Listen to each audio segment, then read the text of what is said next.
The podium is like 5 feet tall. So that might should be huge.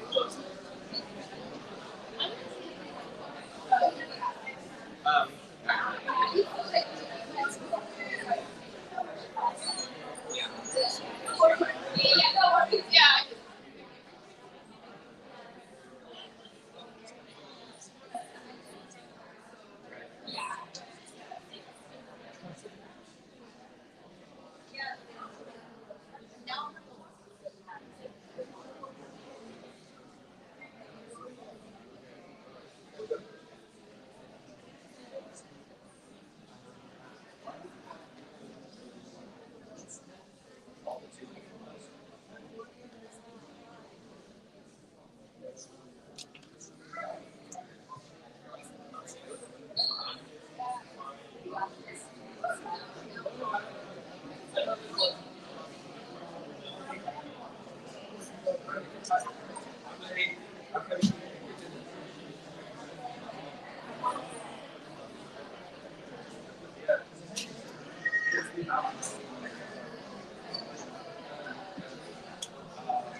Nur das Kabel oder auch das Mikro?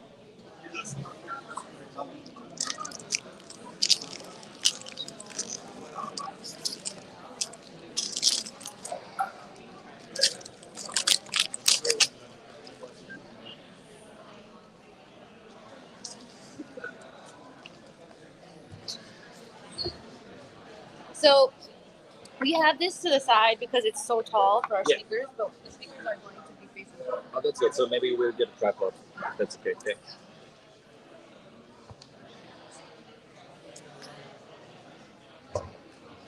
So I was just telling him this podium just is too tall for our speakers, so we are just swapping it for this one. Oh. So this is here to put microphones on, but the microphone should be pointing towards. Oh, okay.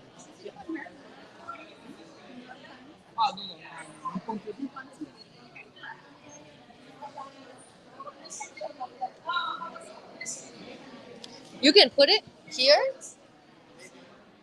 It's just the podium is too tall for some of our speakers, and they were sort of drowning behind it. Sure. Understand. both? Or is this I think we need to for all the microphones. Okay. That's fine. I like this.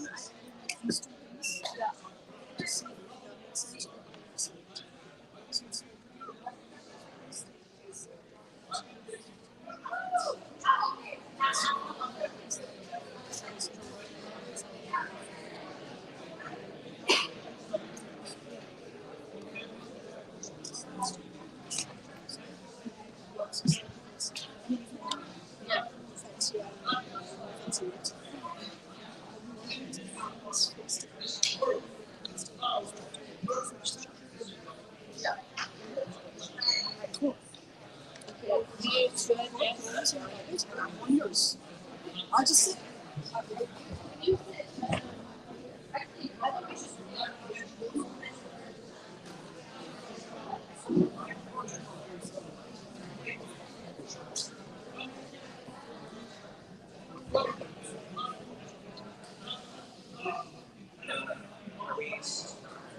Will you let me know when you start? Check 1, 2. Check, check. You need to use the switch on the side, which is somewhere. Check 1, 2. Check 1. Can everyone start to find your seats? Welcome so much. Thank you for coming.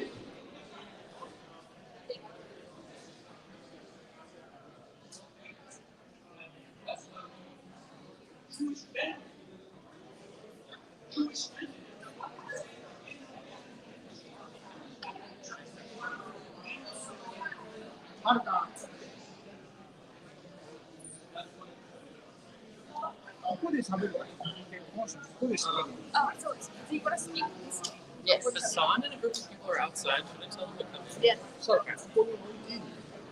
So we are kind of like going to record for it. Is it possible to see the camera, the mic here? Is it possible to put it here?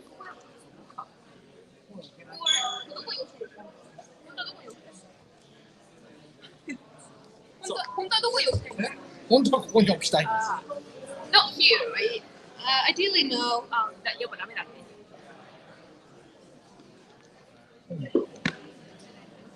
Hi, how are you? Yeah, I'm excited. Thanks. それ俺がもらう。ちょっと待って、これ置けないんだよ。え？い これなんか悪いんですよ。や置けるよ。置いてちょっと置いて。 I cannot say it, girl. I don't know. There are some words that you just can't say. This is one of those. My tongue doesn't roll. Say it again. Reuters? Raiders. I'm gonna practice this all day. And watch me say it again. Wrong. これを Yes. And then we can just keep going. There you go. Wonderful. This is a little bit bigger, even though I put on my contacts, but it's still kind of blurry. Every time I break it moves. Welcome, everyone. It's so powerful to see you all here today.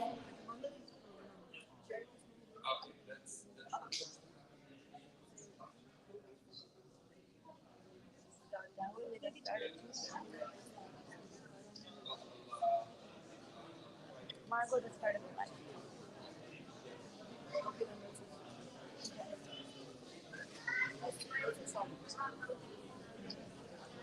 They have a room right near Times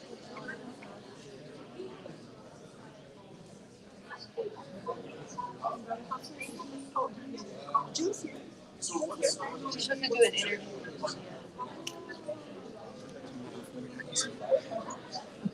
Shouldn't she be doing it like after? Or does she have to be? I have no idea.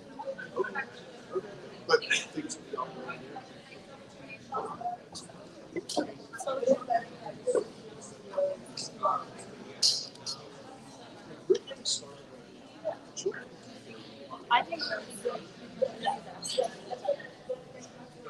I'm gonna get started. Let's start. All right, welcome everyone. It's so powerful to see all of you here today. I hope you can find your seats. We are also live streaming to hundreds of people across the country, all who have their eyes on the important events here in Michigan. My name is Emily MacArthur. I'm a socialist and a member of Workers Strike Back. Workers Strike Back stands against the genocidal war on Gaza for a permanent ceasefire. We're fighting for an end to the brutal occupation and all U.S. military funding to Israel. We are an independent movement organizing on the streets and in our workplaces against the billionaires and their political servants. All of us have watched in horror as the Israeli state has waged a horrific genocidal war on Palestine. Carpet bombing from above, bulldozing communities, and ensuring the death of thousands through starvation and untreated disease. I felt moved into action, and I can tell from the reaction I've gotten from meeting hundreds of you over the last few days that you are also hungry to get active, to organize, to end the genocide. So welcome.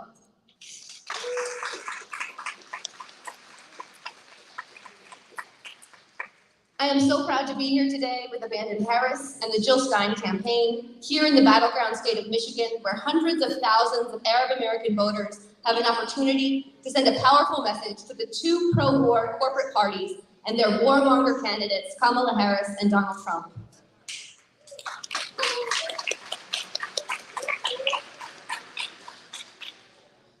Throughout the rally today, we will be chanting in both Arabic and English, and we do have chant leaders who are here today. And it is my honor to introduce my co-host, Farah Khan, the co-chair of Abandon Harris, Michigan.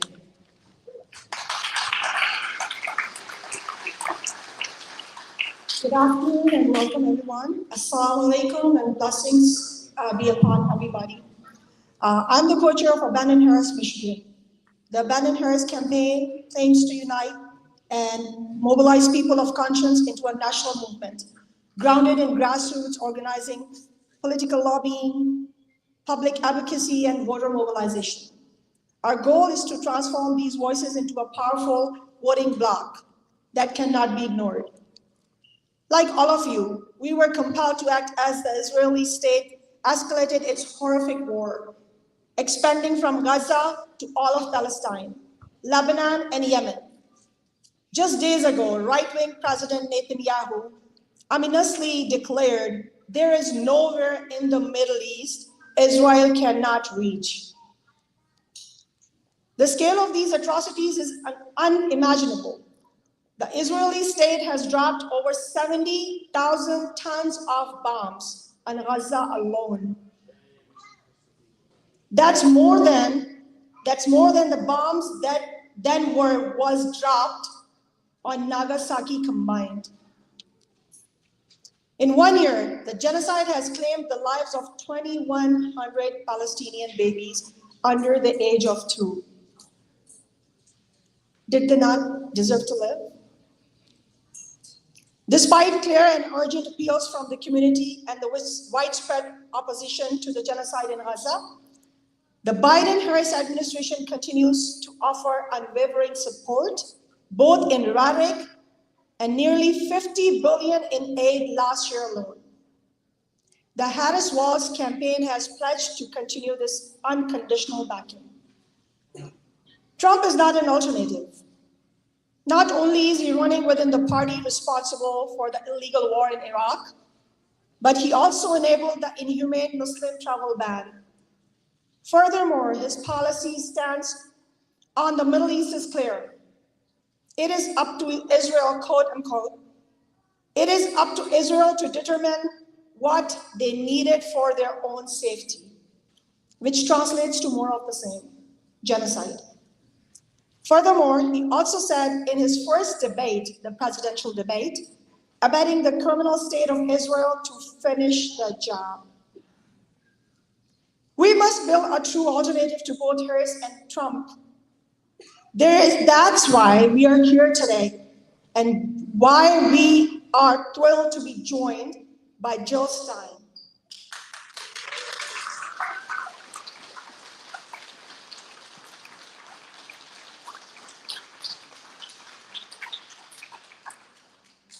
It is also important to be standing here alongside workers, strike back.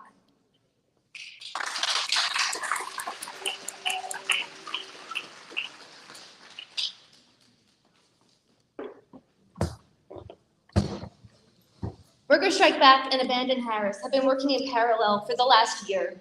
While this horrific genocide has escalated we have moved into action, fighting for ceasefire resolutions, protesting, organizing to get out the anti-war vote, first in the primaries and now in the general election.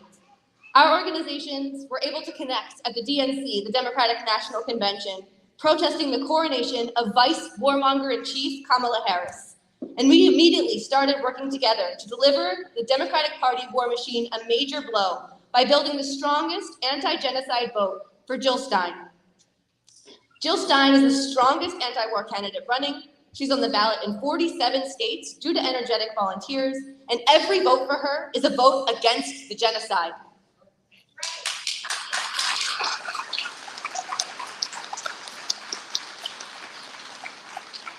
But even more than that, it is a step towards the desperately needed anti-war party that working people and youth deserve, a step forward for the anti-war movement. And of those 47 states where Jill Stein is on the ballot, Michigan is the single most important. Most states are basically considered decided, and we want to fight for strong votes for Jill Stein there as well. But in Michigan, every single vote will be fought over. But neither major party feels that they need to answer for this horrific war on Gaza. But the Arab American community in Michigan can show them how wrong they are.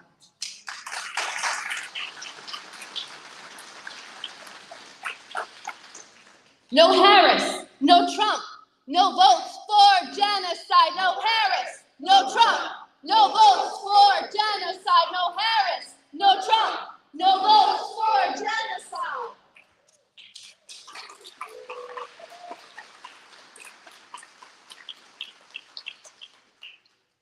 I would like to welcome our first speaker, the anti-war activist, Rania Masri. Please give her a big round of applause.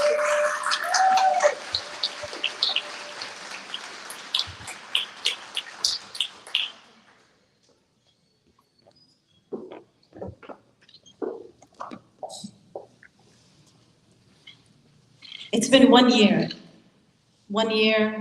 of the most live-streamed, documented genocide in human history. 1 year of a genocide in which we continue to have to show fellow Americans that we bleed, that we cry, and that we have the right to resist. 1 year.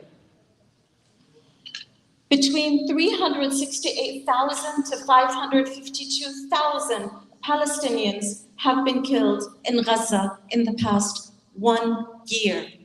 And I say between because we do not know how many Palestinians have been killed with US-funded bombs, and we won't know until the bombs stop and we're able to find the remains of our loved ones amidst the rubble. We do know certain things. We know that Israel has used white phosphorus. We know that Israel has used bunker buster bombs against tents.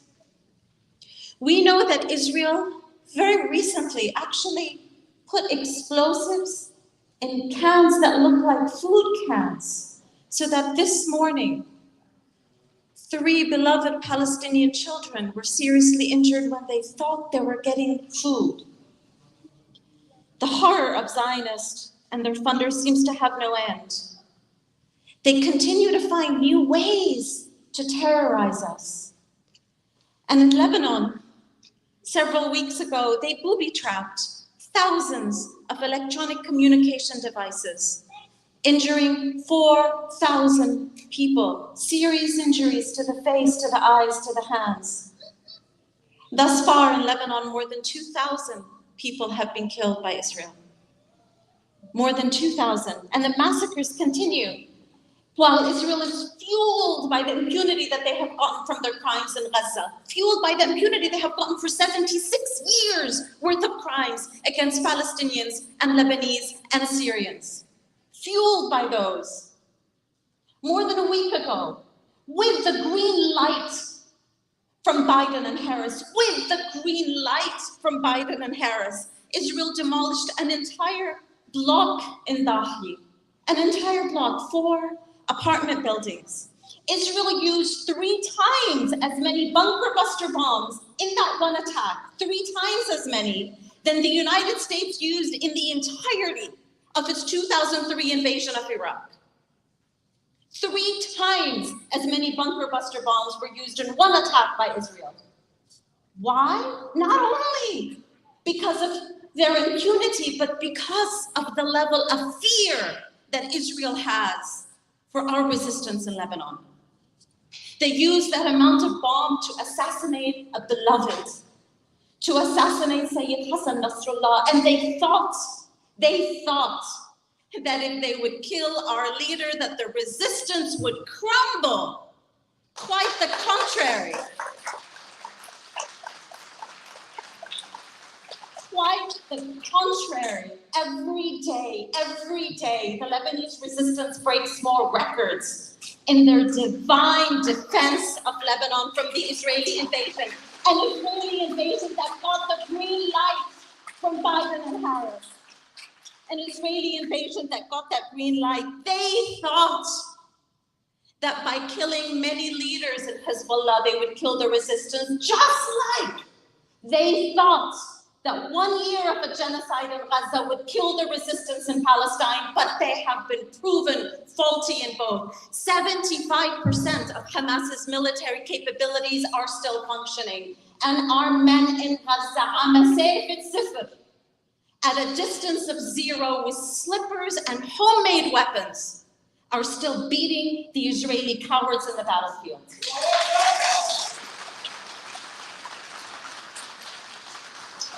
To our men in Gaza and in Lebanon, and not just in Gaza, but in the West Bank, and in Iraq, and in Yemen, to our men I say, العز رفيقك والأمل وبمثلك يفتخر الوطن لن نيأس لو طال الزمن فجدار الخوف بك يهدم. It is with our resistance that we have achieved our liberation in Lebanon, and we will achieve our liberation in Palestine.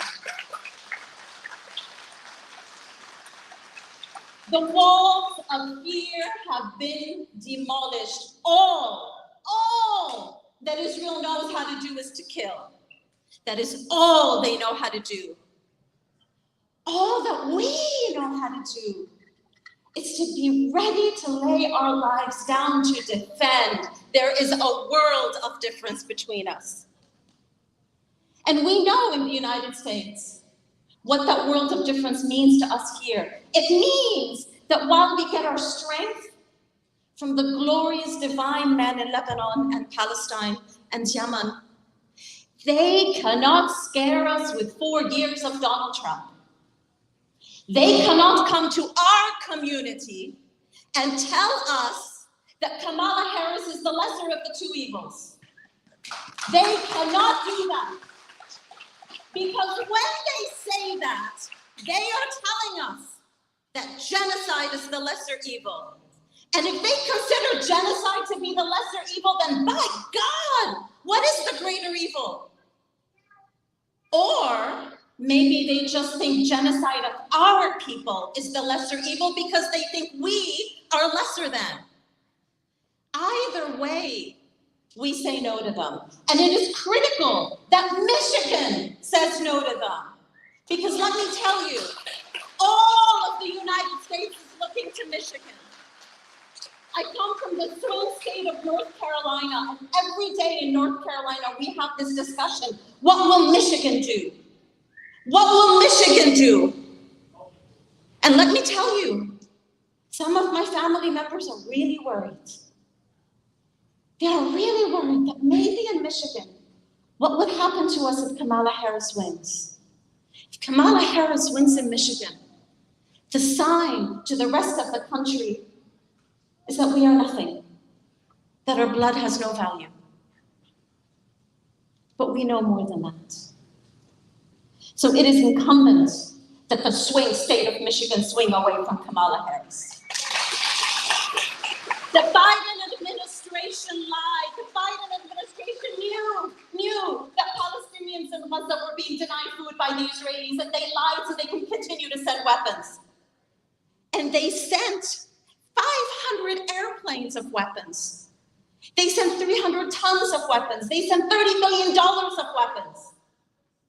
The Biden administration gave the green light to the invasion of Lebanon and the destruction of Beirut. And the Democratic candidate had the audacity to say, and I quote, "The expansion of Israel and its proxies is an absolute fundamental necessity for the United States." They call the invasion of other countries an expansion. A State Department official said, if there's never any consequence for doing it, why stop doing it? So we tell them there are consequences. We tell them there are consequences. We give them the consequences. We give them the consequences by telling the Vice President Harris that we will, as we say in Arabic,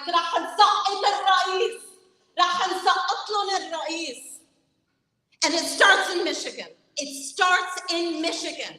And for us to quantify our strength, it becomes incumbent for us to be clear. Not only are we saying no to the genocider, no to the racist representation of the carceral state and the military-industrial complex, no to the Zionist. We are saying yes to someone else. And it becomes incumbent upon us to vote no to Harris and to vote yes to the alternative, which is Jill Stein. I gotta say this clearly. We have to make sure to get out the vote.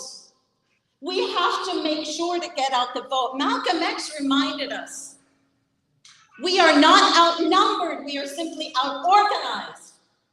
So between now and early voting, which is just in a week, we gotta get out the vote. Make sure everyone gets off their couches and gets to the polling booth and votes for Jill Stein. And we continue that until November 5th. So that when the state of Michigan defeats Kamala Harris, and when other swing states swing away from blue and swing toward justice, we can claim credit. I want to claim that credit, and I want to claim that credit and say 1%, 2%, 3%, 5% of us voted for Jill Stein. And after, in November, when we are claiming that credit, we then sit and we get our inspiration again from our leaders in Lebanon and Palestine, and we get the inspiration to continue the fight on November 6th by making sure that we do not cow down to the Democrats or the Republicans, by making sure that we work to liberate the United States of America from the criminal duopoly. Let us promise to do that.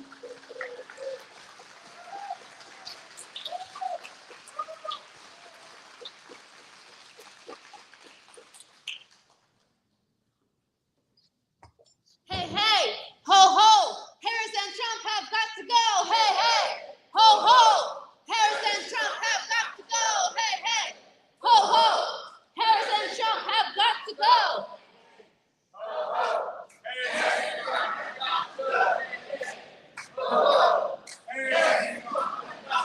Thank you so much to Rania. I think that was a powerful kickoff. What do you think?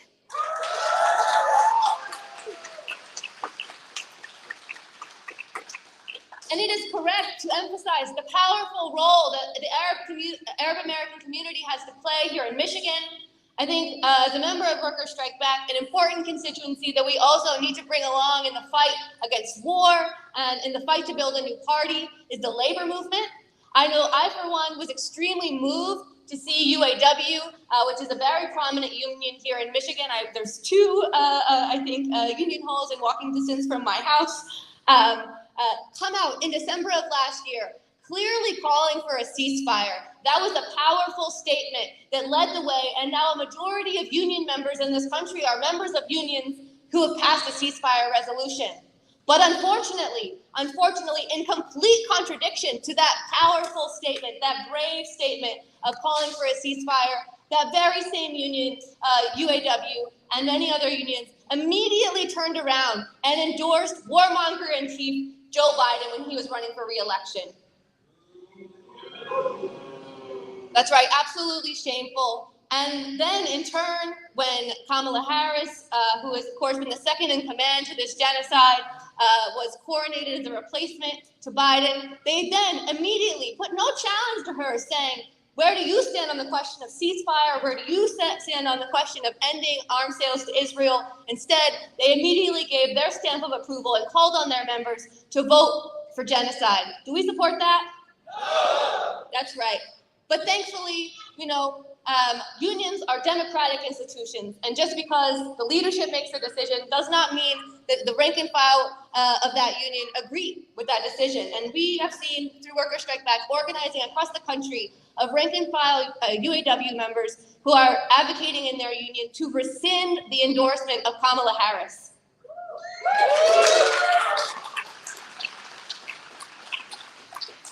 And it is my honor to introduce one of those brave organizers to you today, United Auto Workers Union member and Worker Strike Back member, Jessie Kelly. Please give her a warm welcome.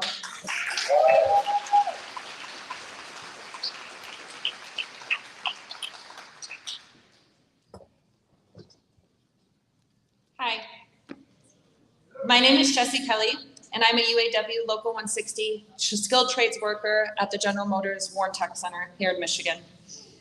Some of you might know the UAW a little bit better because of last year's stand-up strike, where we took on large greenfield companies and reminded the working class that if they stand together and fight, they can win.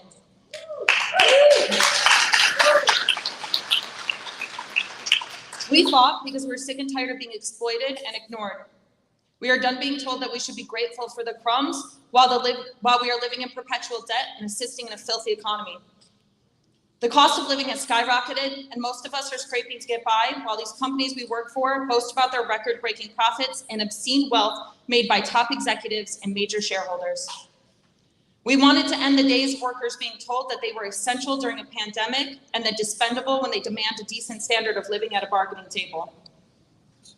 We need an economy that works for everyone, not just the rich in Wall Street. This is personal for me because I sacrificed years of my life being a temporary employee for General Motors, going into debt every paycheck to pay for my childcare, but being forced to keep working because I needed health insurance for my son.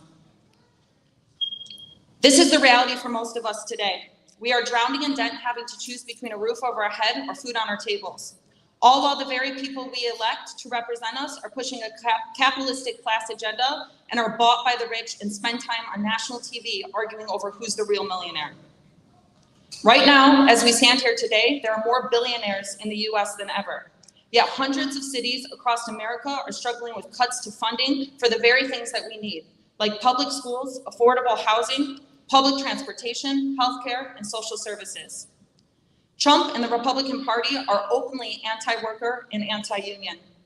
Trump has boasted about his union-busting policies, and he's a billionaire himself and represents the interests of the billionaire class. But Harris isn't fighting for our best interests either. It's almost more insulting for Harris to claim she's pro-union while never actually doing anything that uplifts the working class.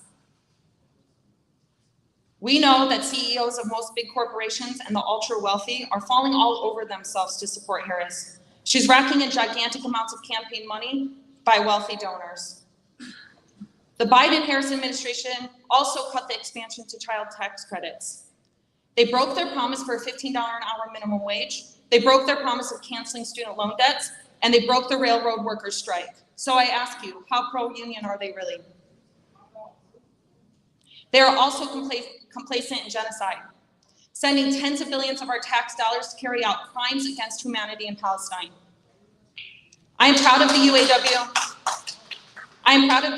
rank and file members who spoke.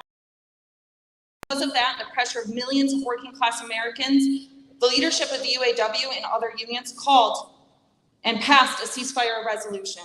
But a ceasefire call wasn't enough. We kept the pressure on. And now the UAW and 7 other unions are publicly calling on Biden to immediately halt military aid to Israel.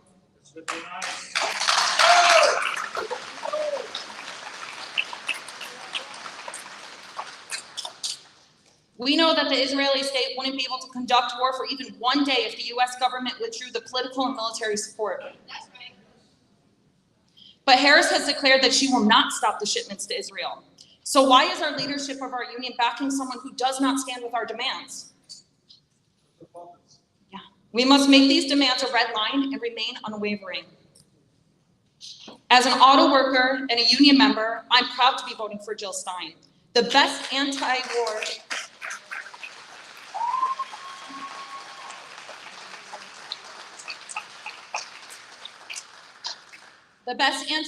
pro-worker candidate running this year.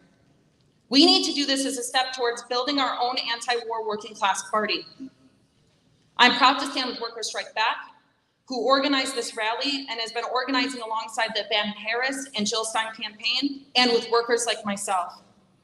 I urge people to join Workers Strike Back so we can organize together against this genocide and for good wages, for childcare, and for housing. I stand in solidarity with the Boeing machinist workers on the West Coast who are currently on strike and the longshore workers on the East Coast who recently just postponed their strike but are still actively fighting for a fair deal. I also stand in solidarity and heartbreak with my Eaton Aerospace UAW brothers and sisters at Local 475 in Jackson, Michigan, who are holding the line, their strike line hard still, after the tragedy struck when we lost one of our own when a car ran into our picket line last week. I want to take this opportunity to urge my brothers and sisters in the Longshore Union to stand in solidarity with the Palestinian people in Gaza, West Bank, and Lebanon, and refuse to ship military containers and vehicles.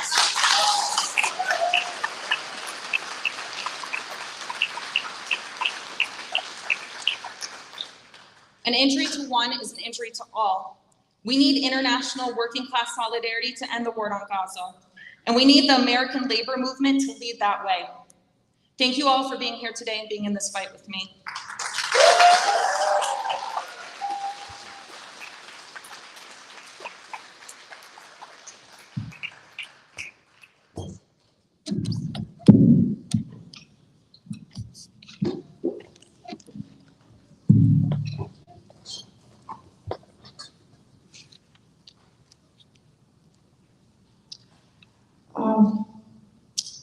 From the river to the sea, Palestine will be free. Palestine will be free. Palestine will be free. From the sea to the river, Palestine will live forever. Sea to the river, Palestine will live forever. Ladies and gentlemen, it is my honor to introduce Hassan Abdul Salam, a visionary leader and co-founder of the first Muslim-led movement standing tall against tyranny and genocide in our time. As executive director, he has fearlessly championed the cause of justice, defending the oppressed and giving a voice to the voiceless. Let's give him a warm welcome to a true beacon of courage and resilience, Hassan Abdul Salam.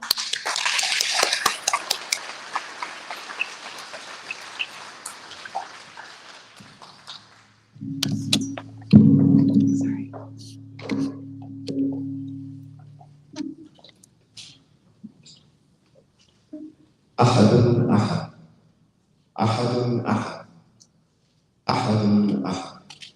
In the scorching heat of Mecca, a lone voice, again and again, relentless, piercing through the air, undeniable to the ear. Ahad, drenched in sand, dragged through the alleyways, volume increasing, decreasing. Again and again, a single word of truth. The story of Bilal told to our children again and again. A man who believed that at every moment he had a breath of air, a heartbeat, was a moment to speak the truth, to pursue justice. And here we are, seeking justice, speaking truth. I've been traveling with my research assistant, Khalid, from Minnesota to Arizona, from Michigan to Pennsylvania. We found ourselves on Delaware pavement a few feet away from the president's home, honking cars, erected tents. People of conscience, Muslim and non-Muslim, Jewish Americans, Hindus, Christians, together speaking out in this era of genocide.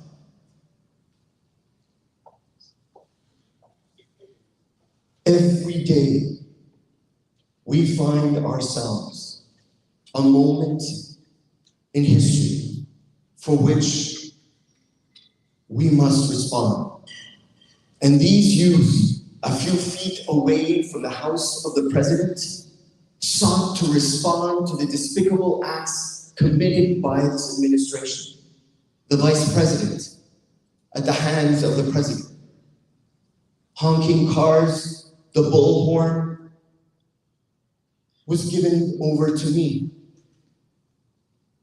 Mustering courage, resisting tears, I brought the bullhorn, grabbed it, positioned it before my mouth and began. My name is Hassan Abdussalam.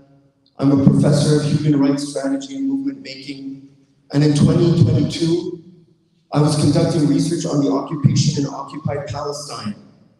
And there, we learned of stories unimaginable. The story of Wasaid, who feared and worried about his father, who was in prison because of his political beliefs. Of Sheikh Sami in Islam, who walked the streets of Silwan, calling people to good, not to take drugs, and to go uphill there, a few feet away, to pray in Al-Aqsa. And the story of Brother Faz, uncertain, worried, under the golden domes of Jerusalem, confused, wanting to affect change, to change the prospect of an ummah he saw in disaster and occupation. Worried in his early 20s, entrapped again and again by police. During that time, we felt we had to give our advice.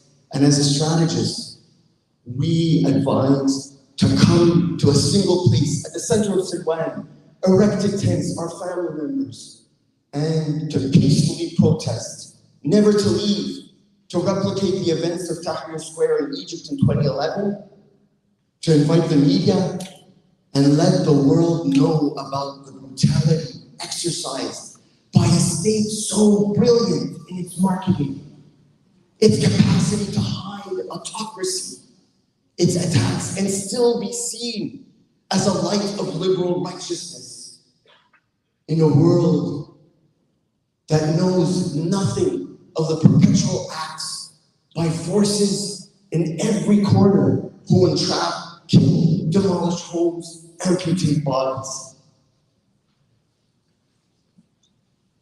But the Israeli forces would have none of that. After a year strategizing on the enclave of Al-Aqsa, under 100 formation and army within the very mosque of women and men wearing shoes. After 10 months walking towards, on December 1st, the Bab al-Silsila at Al-Aqsa, a little after 6 p.m., a man who sees me and hates me greatly as I walked in and out with the youth, spotted me approaching the fence, and at every door, every gate, there are forces. He tripped, delicious, excited, his face, unlike before, hitting towards me. I was anxious. His gesture, I stopped, scrolling through his phone, there was my face. And there began a chapter of research, unimaginable, an ethnography from hell. My hands were handcuffed, my legs handcuffed, the metallic coal coiling, digging into my skin, my nerves burning, burdening my every step, ordered into the corridors. Forces all around me, confused, speaking to me in 3 languages, Hebrew, Arabic, English, stripped naked, paraded through the old city, thrown into a van, taken to the infamous Mescovia prison, processed, blindfolded, handcuffed, claustrophobic, laces out, dragged impatiently as I tiptoed in humiliation to my dungeon cell. Poorly lit, confined spaces, my company. A toilet bowl in the ground, its stench evident, scent profuse, my heart rate increasing. The clanking of the keys behind the two metallic doors. They've come back. My interrogators return. Why are you here? What does it mean that you're ending the occupation? Brother Faris is behind these walls. Sheikh Sami is behind these walls, humiliating me that the youth that were working with us, strategizing, who were seeking to peacefully protest, to speak the truth, were also being detained. Detainment, torture. One guard, as I was handcuffed to a chair, looking right in my face, said that he cleans himself each day with bleach because he talks to scum like me, less than spit. The humiliation extraordinary. The thought, teaching human rights, perceiving yourself as courageous.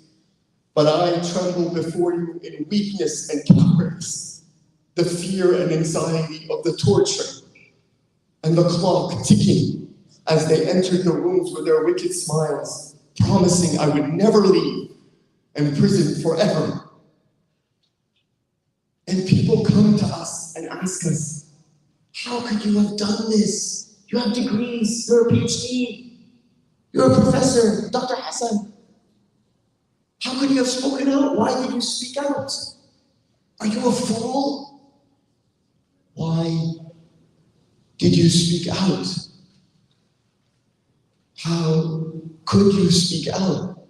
And the real question, my dear brothers and sisters, is how can we not speak out?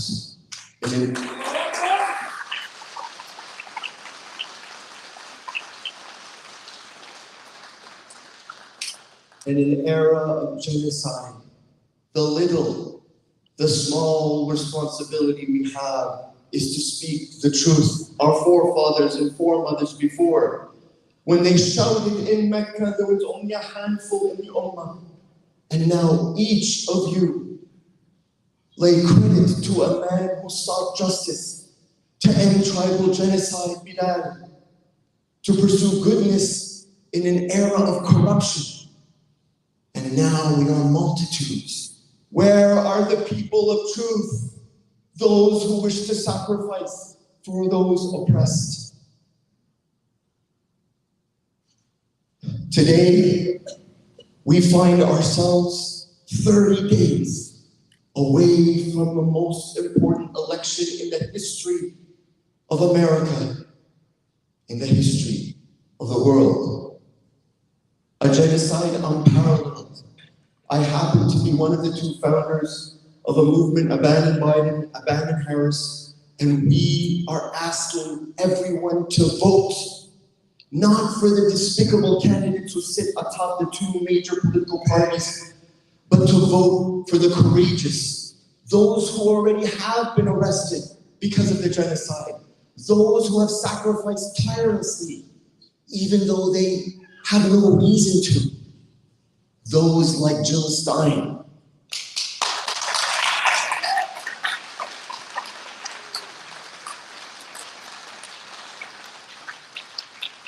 The goal is to punish the vice president, to show that she was defeated because of the genocide and by power.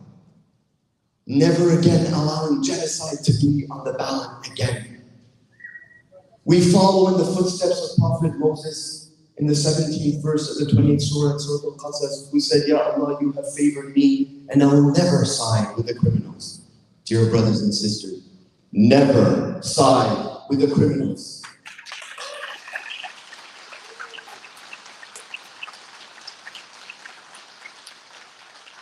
The ones who promise you health care, social security, forgiveness of student debt, fighting climate change, and yet they shed blood across the planet. Remember the narration of the Prophet, peace be upon him, who said the greatest martyr is Hamza, and the one who follows is a man who spoke out against an unjust ruler and was killed. Know that you will not be killed. You will not be tortured. You will not hear the clanking of the keys or be slapped at every turn you answer a question truthfully. Your family will not be ripped from the basements, and you will not be bombarded, and despite being killed, still declared terrorists. Prophet Moses was said to be told by God to speak gently to the Pharaoh. Walk gently behind the curtain at the ballot box and speak the truth against the pharaohs in the White House.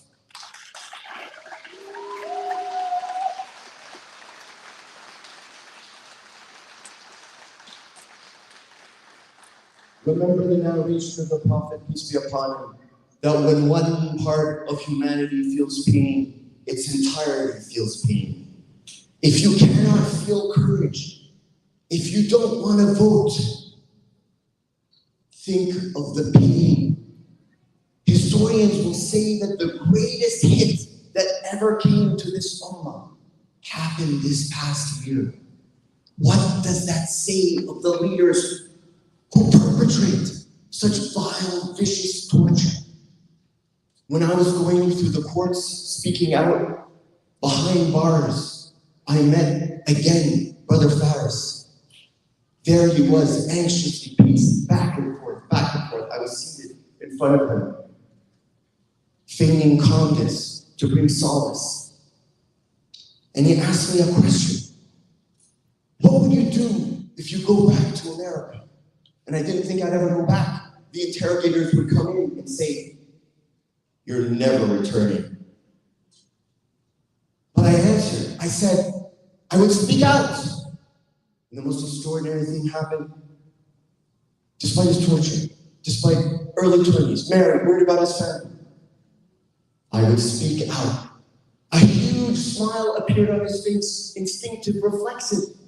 So what brought him pleasure is that you now here would hear his story, that you're worrying for him, despite not knowing him. That he doesn't expect from us to end the bombings, the munitions, to make the propaganda vanish, but that you are doing everything you can.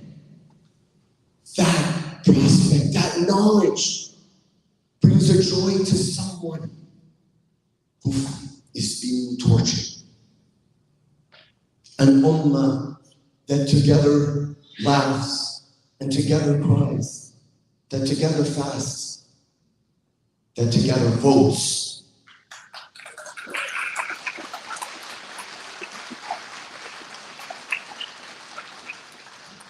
Voting is but a word of truth, of justice. We follow the light of Martin Luther King. Often remembered, the Martin Luther King who sang "We Shall Overcome" on bridges in Selma, who wrote letters in a Birmingham jail. But we remember the Martin Luther King who spoke out against the Vietnam War and broad American international prevention. Now is the time of a new chapter of civil rights that we inaugurate here with Jill Stein, Workers Strike Back, Abandon Harris, knowing that history will remember this day. Remember, 53 years from now, when your great-great-grandchildren take the course, 21st century Islamic history, 21st century American history, and the teachers come in to the classroom, and they ask about this period, and they go to page 73, and they see November 5th, 2024, there, when they see the images, everyone will know that the heroes were those who came out and voted for Jill Stein. And they will be puzzled by the ones who didn't, who voted for a genocide, who voted for violence, tens of thousands of tons upon an innocent people on the verge of disintegration. Now is the time to vote as your great-great-grandchildren would wish that you vote.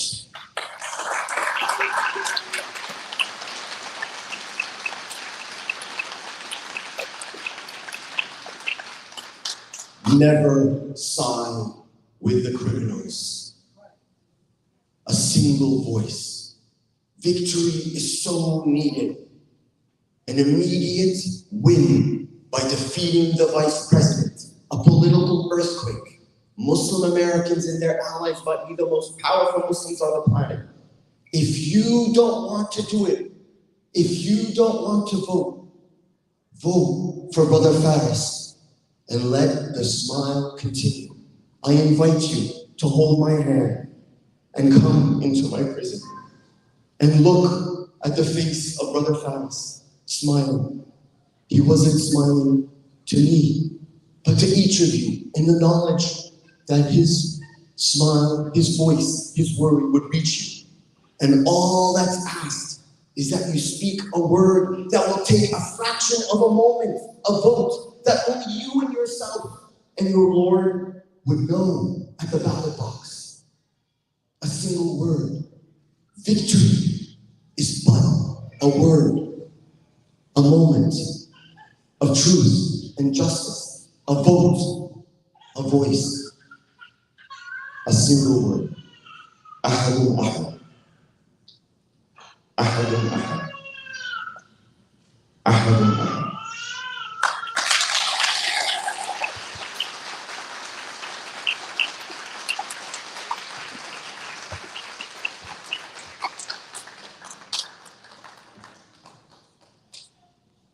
Thank you, Brother Hassan.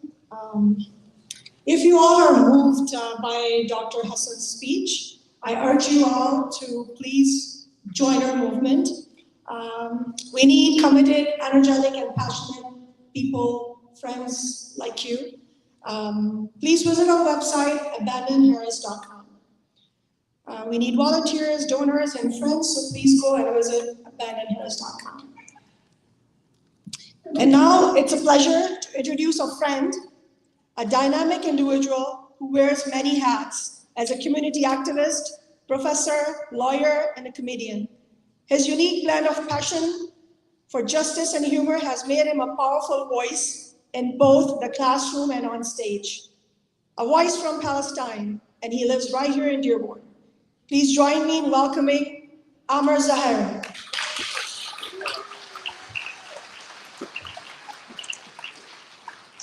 Good afternoon. Assalamu alaikum. So happy to have all of you here today in Dearborn. One of the most beautiful things about this movement in this room is that it includes all kinds of people. Religious people, people of faith, people of little faith, people of no faith, people of all around the world. That's what you see when you see around you in this room. The diversity of this movement is the most beautiful thing about it. And I'm happy to have you all here in Dearborn today, where I think I'm the only person on the stage from Dearborn, so welcome to our city. Welcome. You say no? Yeah. Welcome to our city. Was there someone else from Dearborn up here? I think I'm the only one. And welcome to our city. Welcome to the neighborhood that is going to decide this election in November.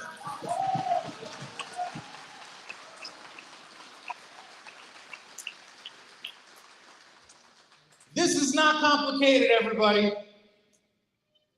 If you vote for Trump, you are voting for genocide.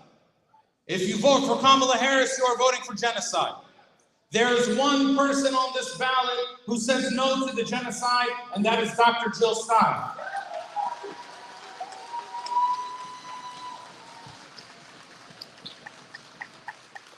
This is not complicated. They say that when I am not a mental health professional, but I feel like the Israelis engage in a lot of projection. They say when we say from the river to the sea, Palestine will be free, is genocidal. Now, when we say Palestine will be free, we mean free for who? Everybody. But maybe they think when we say it is genocidal because when they say it, it is genocide. I'm not a mental health professional, but that sounds like projection to me. They say that we come from different places. They say, oh, you guys have last names that say you're Egyptian and Kurdish. That's right.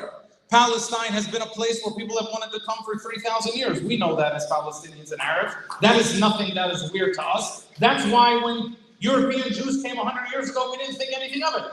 Now, when you start kicking out people and stealing their land, then we have a problem. But maybe they're making us feel bad about being from somewhere else because they know that they're from somewhere else. And so we have to make sure that we keep telling the truth. What we have here today is the truth, and we are standing in a community that are the direct victims of Israel since 1948. I had 2 shows this weekend that I canceled so I could be here in our community in Dearborn. I was supposed to be in Boston yesterday and Washington, D.C. today. A show of 500 people in Washington, D.C. that I decided to postpone because I wasn't into it and because we had to be here in our community. Because all this week and just yesterday in a cafe, I spoke to some young woman. I asked her how she's doing. She said, "We can't find my uncle."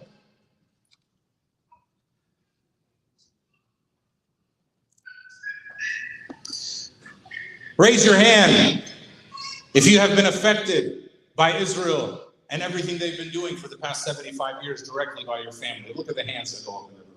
See? We are the real direct victims of it. And that's how I know that we are going to win. Not only in November, but we are going to liberate Palestine from the river to the sea.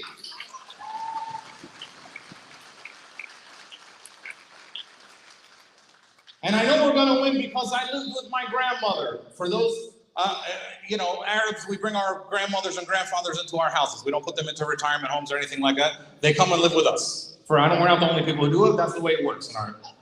And after my grandfather died, my father's father, my grandmother, my dad's mother came and lived in our house for 25 years. Dr. Stein, let me say that again. My dad's mom lived with my mom for 25 years. To all the married women in the room, let me say that again. My dad's mom lived with my mom for 25 years, so she's going to heaven. Well, my grandmother was a victim of the 1948 ethnic cleansing of Jaffa.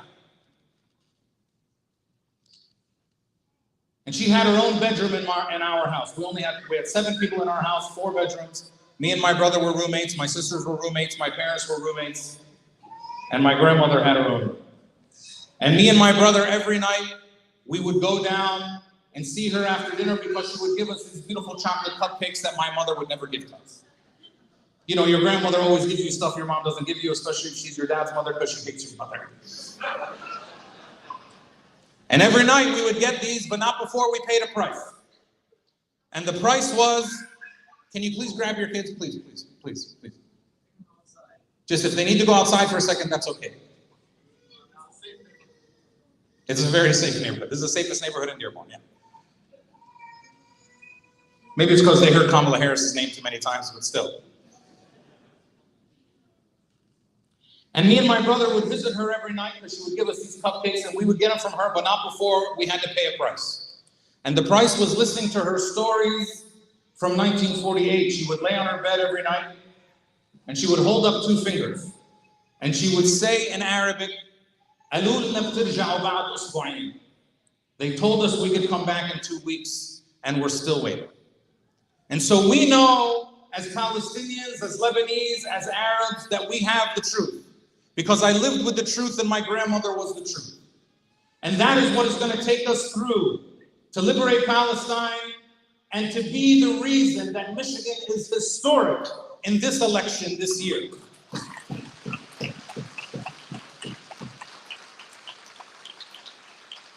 And so as I leave the stage, I want you all to look at the person next to you and tell them, thank you for coming today. Now look at the person to your right and your left and tell them, I'm proud of you. Now look at the person to the right and your left and tell them, I love you. I love you. Tell them again. Because we are a movement full of love. The biggest lie they say about us is that we are people who hate. Do we hate people for who they are? Do we hate people for who they are? We hate occupation, we hate apartheid, we hate injustice, we hate racism. But we don't hate anybody for who they are. We are people full of love. And this is a room full of people who love the truth. And this neighborhood right here, I encourage you all to visit this neighborhood when you get out, because it's 90% Arabs living around here, and they're going to be the ones that all vote for Dr. Jill Stein and make sure that we are creating history this year. Thank you. I'll see all of you soon. Bye-bye.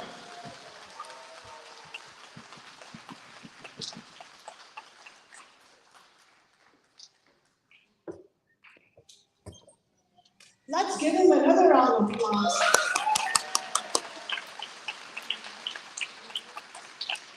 No Harris, no Trump, no vote for genocide. No Harris, no Trump, no vote for genocide. No Harris, no Trump, no vote for genocide. Hey, hey, ho, ho. Harris and Trump has got to go. Hey, hey, ho, ho. Harris and Trump has got to go. Hey, hey, ho, ho. Harris and Trump have got to go. You guys give yourself a round of applause too.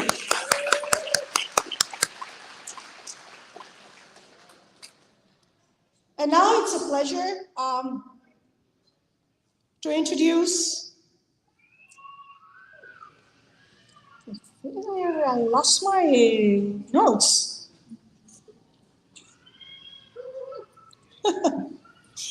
All right, so brothers and sisters, it's a privilege to introduce Rizwan Samad, an inspiring activist and an integral part of our organization in Seattle.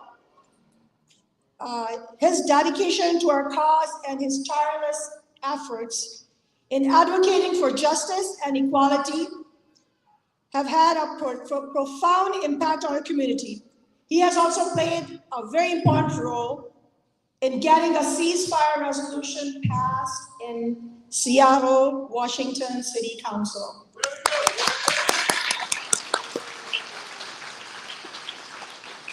Please join me in welcoming the passionate and committed Rizwan Samad to the stage. Rizwan Samad. Wow. These two dynamic speakers, my two brothers and two sisters.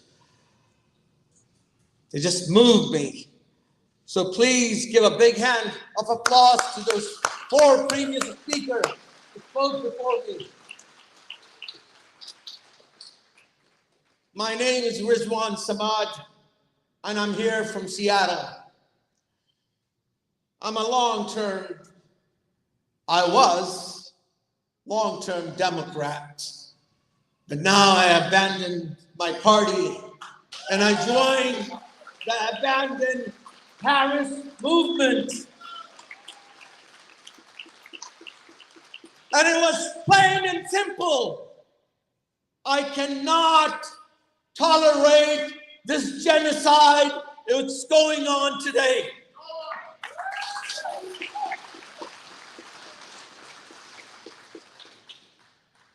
And this presidential candidate, Kamala Harris, has no platform.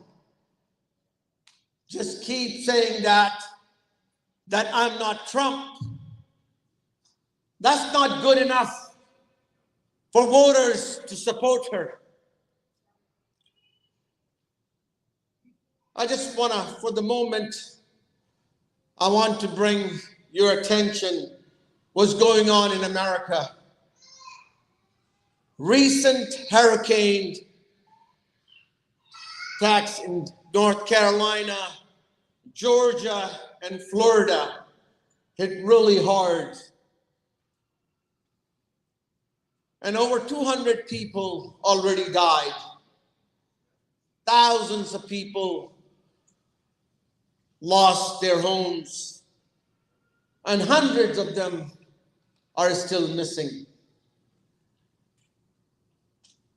But the sad thing is, the FEMA just announced that they are running out of the money to support their own beloved American citizen in America to help them.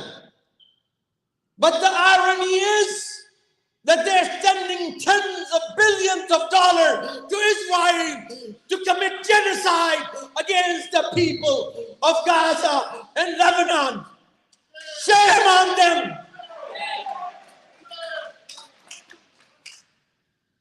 They don't have the money for the people in this country, but they have billions and billions to sending arms for committing genocide.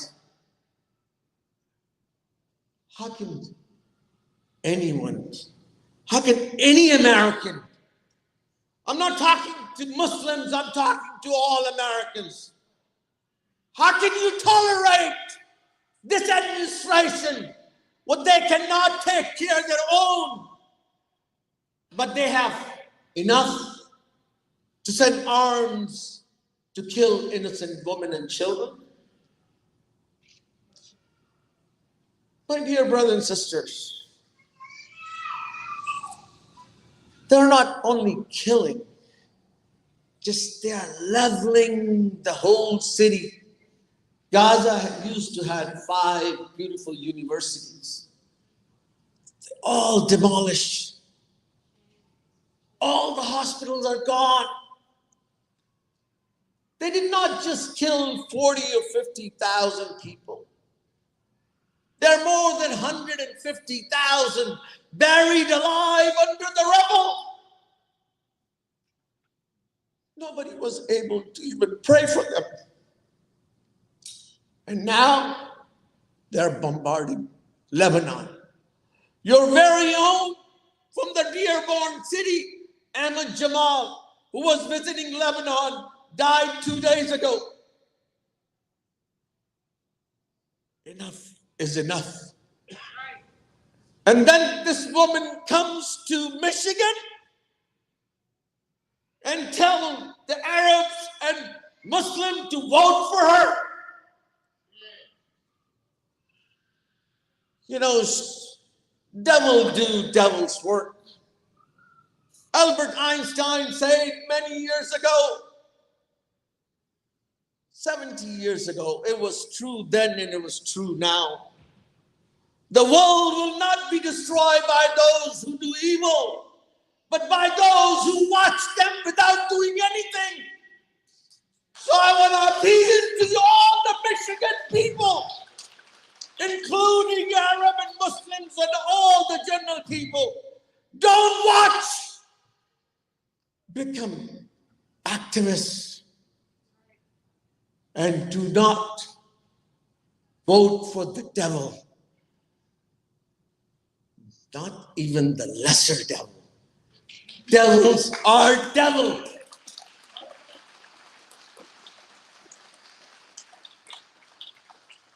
My humble request, I came all the way from Seattle to give a special message to my Muslim and Arab brothers. Please hear me out. I'm a Muslim, but I'm not an Arab. But I'm proud to be Muslim. My message to all the Muslims and Arab, please do not use the ink of innocent people's blood and tick mark on camera. If you do that, then I don't even know what to say to you. You will stab on the back of those martyrs. You will stab on the back of those mothers who lost little babies. You will stab on the back of the children who became orphaned. And please don't come out and tell them that you are Muslim and Arab. You will victimize us again.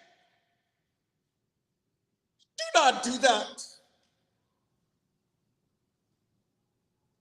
And if you do that, don't tell that you are Arab or Muslim, because you're going to victimize us again and again.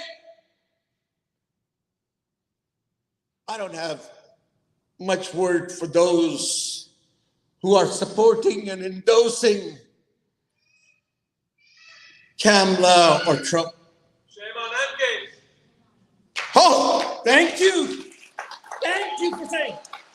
This organization, Endgame, I live in the Northwest, I never heard of it before. And I'm an activist. they are capuch with this Democratic Party. You know, I get to know that there are Muslim Zionists out there. There are Muslim Zionists out there. And I call them Muslim Zionists because they just want to coexist. They're not Muslim if they're Zionists. Ah, great. Thank you for correcting me. You know, that's I'm not going to say, but I will call them Zionists. Just like I call ISIS that they are not Muslim. So shame on M. Gates who are promoting and telling Muslims that vote for Kamala Harris. She's no good. I've been following her for almost over 20 years. When she was a DA in California, she put more African American into prison than any other DA. So don't get into this trap that she's a black and she's minority. We know President Obama, he was black. His middle name is Hussein. And I'm ashamed to say I endorsed and supported him. But Tony Blinken, the devil, he was a deputy state attorney.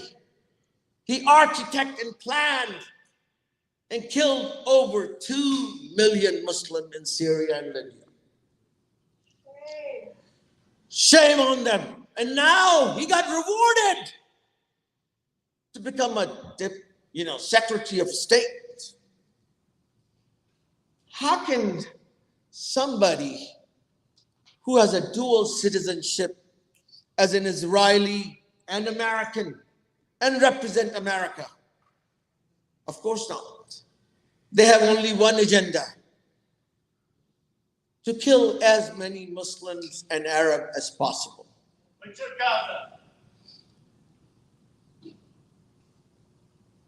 So, before I leave this stage, I want to appeal to all the Muslim and Arabs, and especially in Michigan State, please do not vote for her. Because if you're Muslim or oppressed, the people who oppressed and the people who support oppressor in the day of judgment, all their good deeds will be taken away, no matter how pious they are. So, my brother and sister, spread the word. And all over Michigan, no to Kamala, no to Trump, and vote for Genocide. Thank you. Thank you.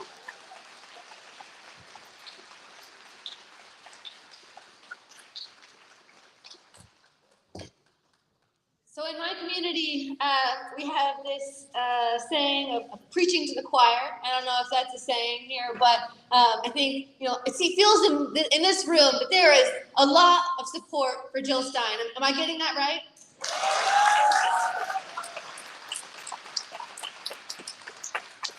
So then I think it is not just our job to go vote. That's the bare minimum, right? It is to talk to our community members, to go outside of the masjid, to go outside of the community centers, to go outside of the grocery stores, to go to the universities and say, are you against this genocide? Then how can you vote for the two candidates of genocide? Are you aware that there's an anti-war candidate on the ballot, right? Because so many people are not aware, because the corporate media blacks out independent anti-war candidates like Jill Stein. And so hopefully all of you got one of these when you came in. We're gonna get to a sign up, but I just want you to really think about when you are moved by something that a speaker on this stage says, when you wanna clap and you feel a tingle of agreement in your chest, think, what shifts can I go out and talk to members of my community and make sure that we register hundreds of thousands of anti-genocide votes in the state of Michigan, and we send a powerful message to the pro-genocide Democratic Party and Kamala Harris.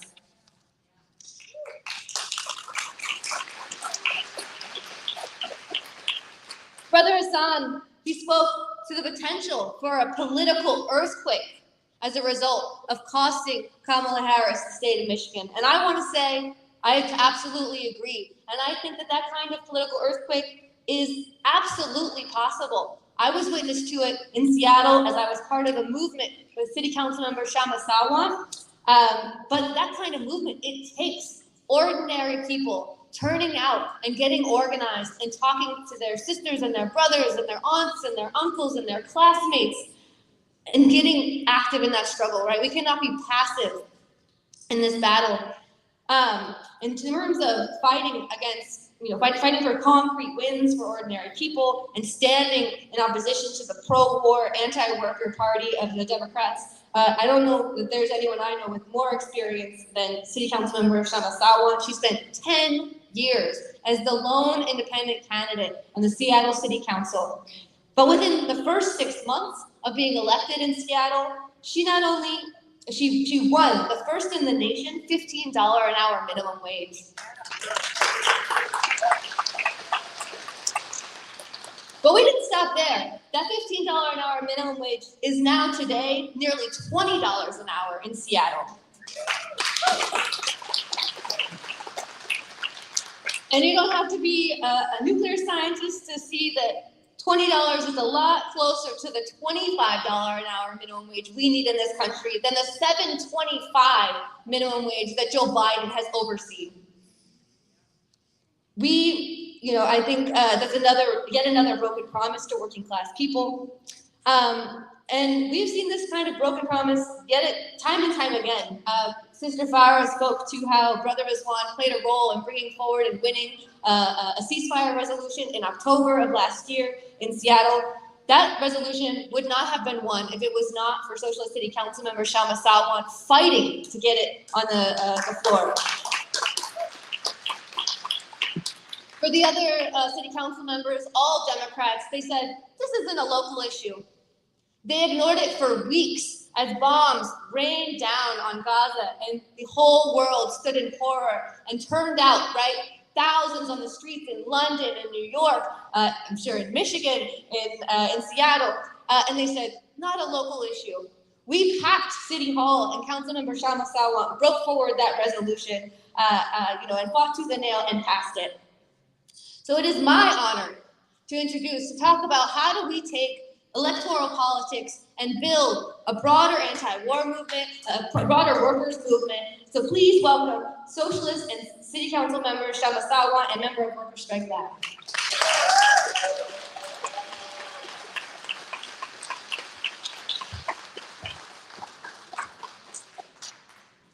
Assalamu alaikum to those who are here in person and the thousands who are and will be watching remotely. Kamala Harris and Joe Biden are overseeing the wholesale destruction of Gaza. According to the statistical methodology of the Lancet, 340,000 people are now dead, directly or indirectly, as a result of the war, 14% of the population. Entire bloodlines are being wiped out. There are not sufficient words in the English language to describe the horrors being carried out by Israeli and US imperialism in Gaza and the West Bank. And now those horrors are being rained down upon Lebanon with the full enthusiastic backing of Kamala Harris and Joe Biden. President Biden said, quote, "Make no mistake, the United States is fully supportive of Israel," end quote. Biden says he is fully backing the river of Palestinian blood by the Israeli state. The Democrats apparently cannot back the genocide enough. Harris has repeatedly asserted that this apocalyptic policy is hers as well. She said that under her leadership, US imperialism will have the most lethal fighting force in the world. Since she was crowned as a Democratic candidate, she has, alongside Biden, given tens of billions more dollars in military funding to Israel Without that funding, this genocidal ethnic cleansing project could not continue. Harris's running mate, Tim Walz, or America's dad, as they like to call him, informed us last week that the expansion of Israel and its proxies is an absolute fundamental necessity. Walz and the Democrats have since tried to say that he misspoke.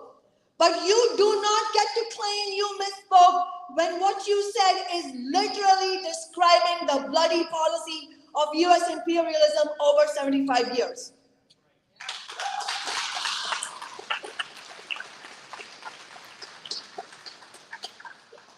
And what Walz said does get to the heart of the matter.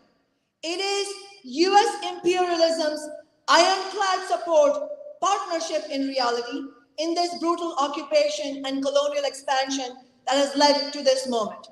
The Democratic Party needs a new name. It is really the genocidal party, the anti-democratic party, the anti-worker party, the party of endless war, of climate destruction, of ethnic cleansing, the party of the warmongering billionaire class. If we don't stop the Democrats, their actions will lead to wider regional and even global war. But we as working people have power also.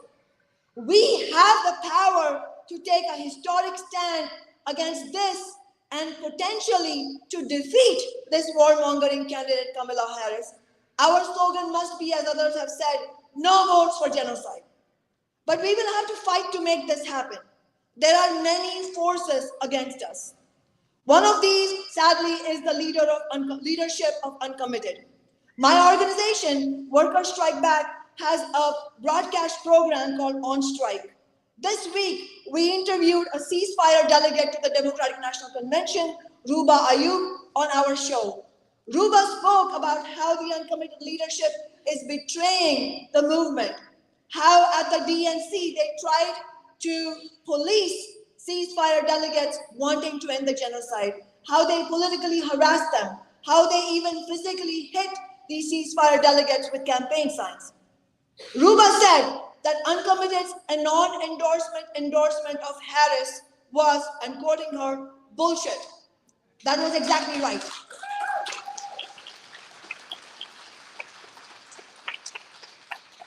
And she said, they have someone that looks like us and they sell us out. That is exactly what they did. It's very important that Biden Harris has done the opposite, that they are fighting instead to defeat Harris, not just symbolically, but in reality, by fighting for the maximum number of votes to defeat her in the key swing states, with this state, Michigan, being the most important of all. And Workers Strike Back is committed to achieving that goal. Harris and the Democrats need our votes to win this election. They need this city, they need this state. We need to deny them those votes.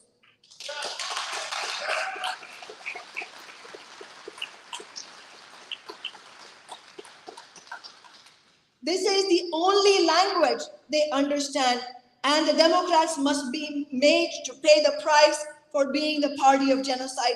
Because if genocide is not a red line, then there is no red line.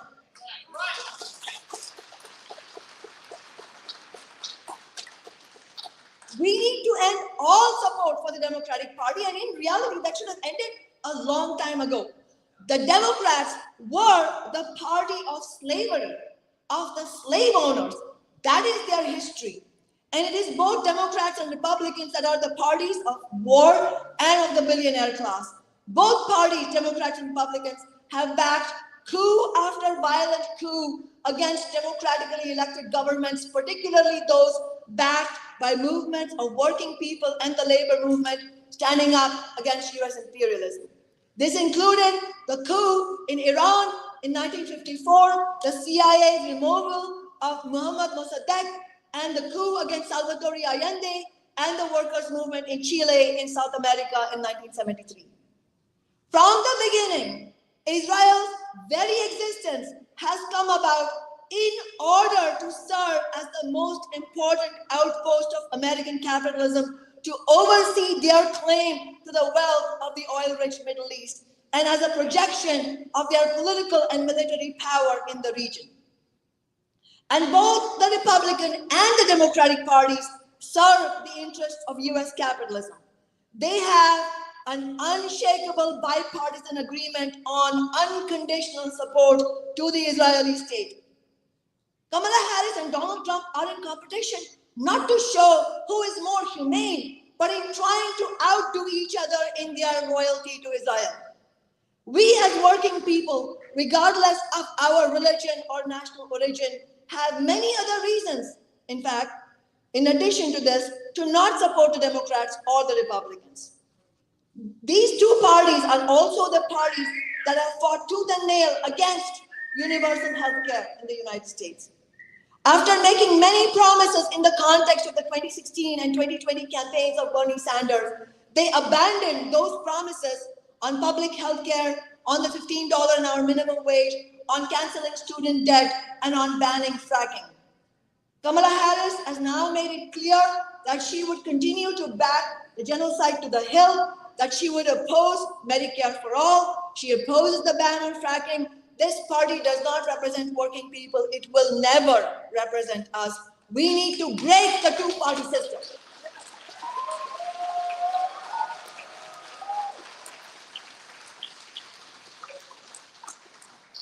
And we need to begin that by breaking this election for the Democrats in Michigan.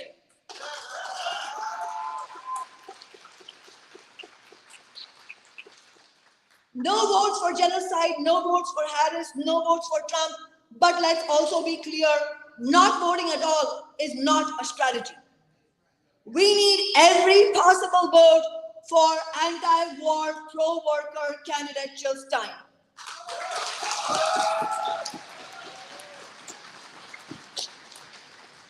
Because every vote for Jill Stein is a vote that it gets recorded against genocide. At this moment, though, many who would vote for Jill Stein in Michigan don't know who Jill Stein is. This is the single biggest danger we face right now in Dearborn and Michigan when we have to soberly take our tasks on hand. Myself and my fellow Workers' Strike Back members have talked to hundreds of people this week in Michigan, at the mosques, on street corners, outside coffee houses. Many had not heard of Jill Stein before. Many who are angry about the genocide and are planning to not vote at all in this election because they don't know that an anti-war candidate is on the ballot. The vast majority of these people can be won over to vote for Jill Stein. We told them Jill Stein is against the war, against all military funding for Israel, against the occupation, and that she is serious. She personally got arrested for protesting against the war on Gaza. But here's the problem. We have only 4 weeks left, probably less than that. We are playing catch up. We need a systematic, relentless effort to get out the vote.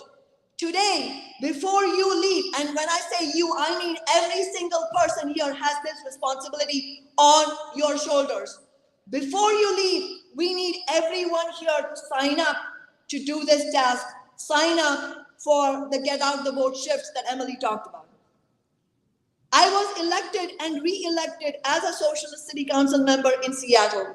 In my election campaigns, where we won 4 out of 4 elections. We defeated Amazon's record-breaking donations.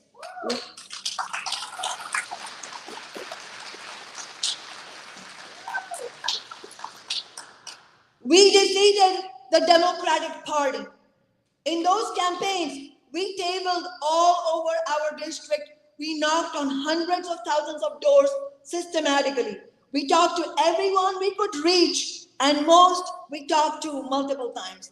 We fought to turn out every single one of our supporters to vote. That is what we need here. The election has already started. Absentee ballots have been sent. We need to catch up rapidly. We need everyone here to get active. We need to be clear about what our goals are. We are not in a position to win the White House.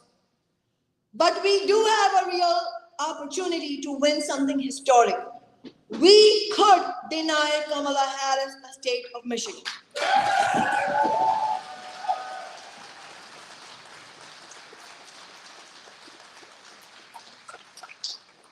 And the polls show that most likely Harris cannot win the election without Michigan. Now, if we manage to accomplish this, it would be absolutely historic. By voting for a presidential candidate who is against the war, and by rejecting a presidential candidate, and by defeating her because she is supporting the genocide. That must be our #1 goal.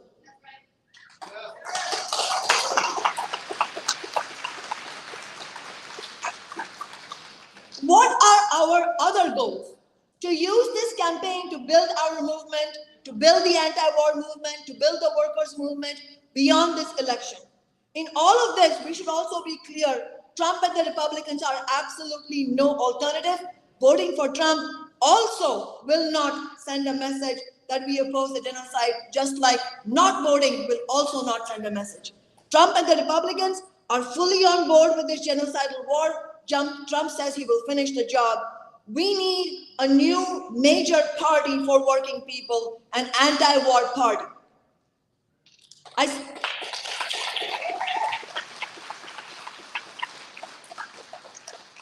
spoke about slavery earlier in the Democratic Party's history as the party of slave owners. Historically, there were two small parties, two abolitionist parties that played a historic role. These parties prepared the way for the destruction of the grotesque institution of slavery in the United States, the Liberty Party and the Free Soil Party. Neither of them ever held federal power, never held the White House, but they played a crucial role in ending slavery forever. We need a new party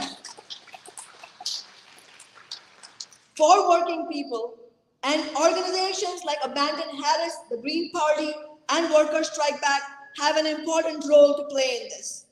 We need to defeat Harris in Michigan, we need to defeat the Democrats, and we need to break the two-party system, because whether Harris or Trump win in November, the genocide will continue. The brutal occupation will continue unless our movement stops it once and for all. What would such a party look like? First, we should be clear, the new party that we need is not just electoral.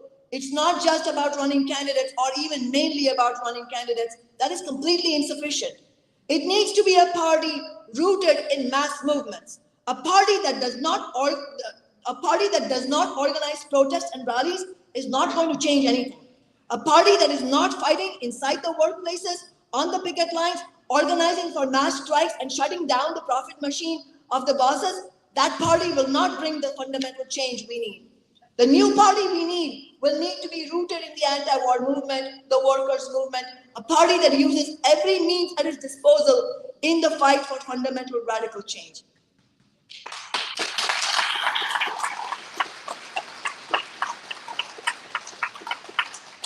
The party we need will have a clear platform, and it will hold its leadership accountable to that program.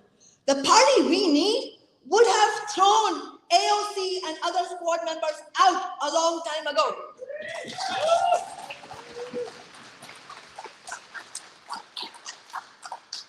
That party would have unendorsed them for betraying their promises to working people.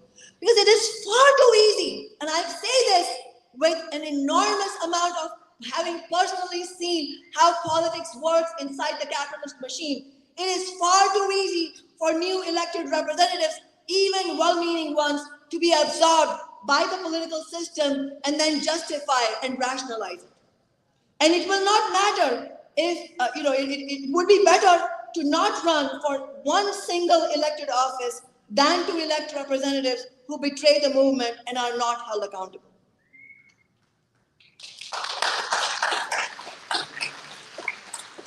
And it will not matter if the new elected representatives are all from the Arab or Muslim community either. Congress member Rashida Tlaib was among those who silenced the rank and file uncommitted delegates. She also took Abandon Harris signs and threw them in the trash, saying Abandon Harris had gone too far. As Ruba Ayub said about the uncommitted leadership, they have someone who looks like us, and they sell us out, and also shame on M-Gage. And so in launching a new party, we need to be clear what it is about and what it's not. It needs to be accountable to working people, to oppressed people. Its representatives should be required to accept only the average worker's wage. This is what I did in Seattle.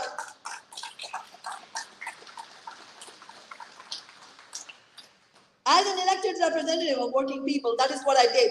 City council members in Seattle have the second highest city council salary in the nation, second to LA.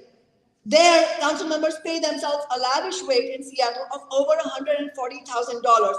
I took home $50,000 and after taxes donated the rest to social movements and the workers' movement.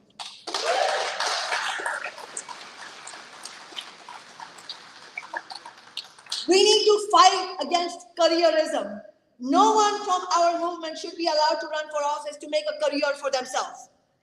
They cannot be allowed to run only to then say they need to make peace with the Democrats. No, the party we built needs to run candidates who, when they win elected offices, use their positions to be a disturber of the political peace, not to be a cog in the machinery of the ruling class.